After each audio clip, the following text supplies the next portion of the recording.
साई प्रसाद और ये कंपनी का तो नाम ही भूल ये रहा तो है। कंपनियों का नाम भूल जाइए।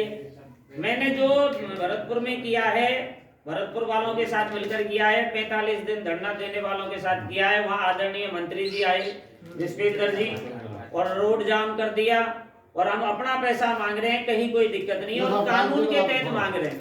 हमारी सरकार ने 2019 में वर्ड्स एक्ट 2019 अनियमित जमा योजना पाबंदी कानून 2019 में पारित किया है, 2022 में नोटिफिकेशन किया है, जिसका मैंने एक फोटो अपने साहब को दिया, उन्होंने लिया।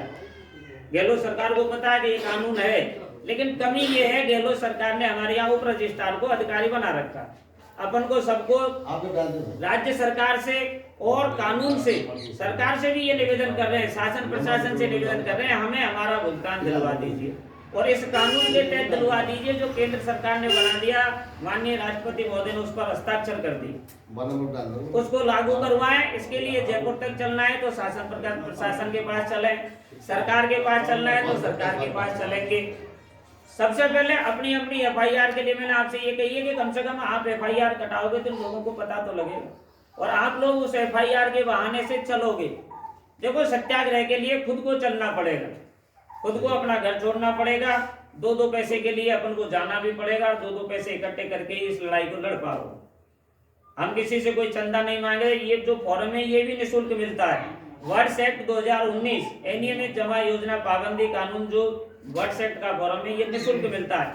कहीं आपको पैसा खर्च करने की आवश्यकता नहीं है, क्योंकि आजकल तो ये सोशल मीडिया, आपने फोटो खींच लिया होगा, आपके 2 रुपया 4 रुपया की आप ही तो निकला होगा कॉपी, मैं थोड़ी लेके जा रहा हूँ आपसे, ना हमारी कोई राष्ट्रीय कार्यकारिणी आपसे पैसा ले रही। हम तो ये चाहते हैं जन जागृति हो जाए, और इन ठगों से एक लड़ाई हमने तो एक छेड़ रखी है कि इन ठगों को फांसी दो, जिन्होंने हमारा जीवन बर्बाद कर दिया। हम ना हमारे घर के रहे, हमारा जो परिवार है, एक भाई एक बहन का पैसा है जमा करवाया है यहाँ पर हमने सबने, वो बहन आज हमसे बोलती नहीं है क्योंकि उसका पैसा हमने जमा करवाया। एक विधवा माँ का आप कहीं कुछ नहीं कर सकते। विधवा माँ है, उसने बेचारी का उसका अंगूठा लगता था, उस जमाने में अंगूठे से पैसा दे दिया, वो बिल्कुल मरने के कगार पे। लेकिन ये ठग और ये सरकार, सीधे सीधे सरकार भी इसमें शामिल है। जब 2019 में कानून पारित हो गया तो सरकार क्यों नहीं सुन रही है? हमने विगत नवंबर के महीने में हमारे करौली जिले में सरकार के सामने, कलेक्टर साहब के सामने हमने जब धरना दिया है तो सरकार क्यों नहीं सुन रही? 30 दिसंबर को आप और हम सब मिलकर के मुख्यमंत्री आवास से शहीद स्मारक तक सिर्फ एक अपनी करुण पुकार लेके गए थे कि सरकार और इन ठगों को तो गिरफ्तार करे, हमें हमारा भुगतान दे। अब कहाँ गलती सरकार कर रही है, कहाँ आप गलती कर रहे हो, कहाँ हम गलती कर रहे हैं, इसके लिए हमने एक जन जागरण चलाया है, एक जन जागृति चलाई है। अपने आप में चलिए, और सत्याग्रह से महात्मा गांधी जी ने कहा था कि सत्य और अहिंसा, हमको किसी से लड़ना नहीं है, हमको किसी से झगड़ना नहीं है, हम अपना हक मांग रहे हैं कि सरकार की लाइसेंस के द्वारा खोली गई प्रत्येक चिटफंड कंपनी द्वारा क्यों हमें लूटा गया, और सरकार ने अब तक क्यों उनकी ऑडिट की, तो उनके आधार पर हम सरकार से और सरकार को ही घेरना चाहते हैं। आने वाले समय में हमारे अगर माननीय कलेक्टर साहब नहीं मानते हैं, माननीय हमारे एसडीएम साहब नहीं मानते हैं, तो हम उनकी गिरफ्तारी का वारंट भी उन्हीं को देंगे ज्ञापन, क्योंकि इस सक्षम अधिकारी जो बनाए गए हैं वो सक्षम अधिकारी डिप्टी रजिस्ट्रार है, कलेक्टर का ही तो अधीन है वो। कलेक्टर महोदय क्यों नहीं कहते उस व्यक्ति से कि ये व्यक्ति पीड़ित है, इनको भुगतान दिलवाया जाए? तो देखो, अपन को सरकार से भी लड़ना है, इन नेताओं से लड़ना है। देखो, मैं कहना चाहूंगा ये हमारा चुनावी वर्ष है, ये नेता 8 दिन और 10 दिन बाद में जन आक्रोश रैलियां निकाल रहे हैं, हमारे दरवाजे तक आते हैं, केवल और केवल वोट की कहते हैं। हम क्यों वोट दें इन लोगों को जब ये हमारी करुण पुकार ही नहीं सुनते? तो आने वाले समय में हमारा सबसे बड़ा हथियार होगा पहले मतदान, पहले भुगतान और फिर मतदान। जब तक हम इन लोगों को मतदान ही नहीं करेंगे, और मैं तो ये कह रहा हूं कि अगर इसी प्रकार से ये सत्याग्रह चलता रहा, जन आंदोलन चलता रहा, तो 2023 हो चाहे वो 2024 हो, वोट तो हम तब देंगे जब इन लोगों को हम अपने गांव में घुसने देंगे।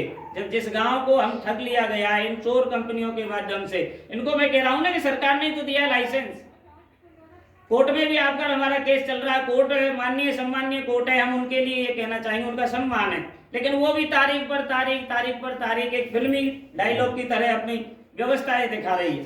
हम पीड़ित लोग हैं, कब तक चुप बैठे रहेंगे?